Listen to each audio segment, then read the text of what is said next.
अगर आप जीवन में यशस्वी होना चाहते हो, अगर आप जीवन में सक्सेस प्राप्त करना चाहते हो, तो मेहनत करनी पड़ती है, दृढ़ता से जीना पड़ता है, डिटर्मिनेशन से जीना पड़ता है, धीरज रखना पड़ता है, पेशेंट बनना पड़ता है।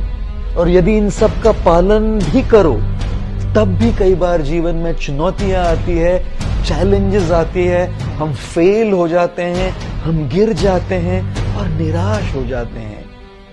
सक्सेस का, यश का सबसे बड़ा शत्रु है निराशा। यदि निराश हो जाओगे तो सब कुछ खो बैठोगे। जब भी निराश हो जाओ ना, तो बस मां जिराफ को याद कर लेना। जब मां जिराफ अपने बच्चे को जन्म देती है, तो माता जिराफ बड़ी ऊंची होती है और वो बच्चा ऊंचाई से जोर से जमीन पर गिर जाता है। और जैसे ही बेचारा समझने का प्रयत्न करता है कि मैं कहां गिर गया, तब तक वो मां उस बच्चे के ऊपर खड़ी रहती है और उसको बहुत जोर से लात मारती है।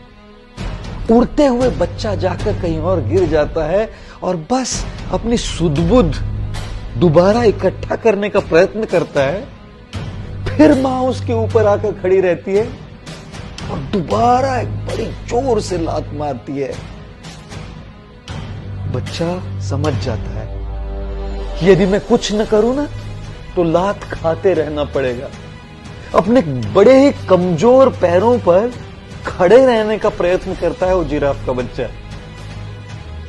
फिर दोबारा मां आकर उसको लात मारती है, बच्चा फिर गिर जाता है और समझ जाता है कि यदि मैं खड़े रहकर भागूं नहीं, तो बस लात खाते रहना पड़ेगा।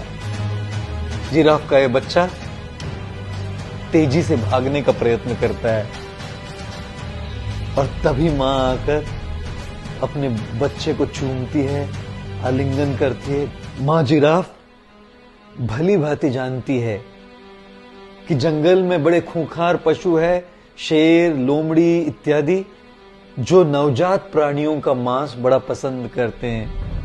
और मां जिराफ तो बच्चे के साथ, उस शिशु के साथ हमेशा नहीं रह सकती। तब अगर वो बाहर चली जाए तो इस बच्चे की रक्षा कौन करेगा? इसलिए सबसे पहले जैसे उसका जन्म होता है, उसको लात मारती है ताकि वो उठना सीखे। दोबारा लात मारती है ताकि उसे वो उठने की जो क्रिया है वो याद रहे। दोबारा लात मारती है ताकि केवल उठे नहीं, दौड़ना प्रारंभ करे। जीवन में कई बार चुनौतियां आएंगी, चैलेंजेस आएंगे और हम गिरेंगे, हम फेल होंगे, लेकिन मां जिराफ और उसके बच्चे को याद कर लेना चाहिए। जब भी चुनौतियां आए, जब भी चैलेंजेस आए, जितनी बार भी आप गिरो, उठना सीखो। उस बच्चे से उठना सीखो, उठ के खड़े रहना सीखो, खड़े रह के भागना सीखो। अगर उठोगे, खड़े रहोगे, भागना सीखोगे, तब यश, सक्सेस के ऊंचे से ऊंचे शिखर पर पहुंचना सीखोगे।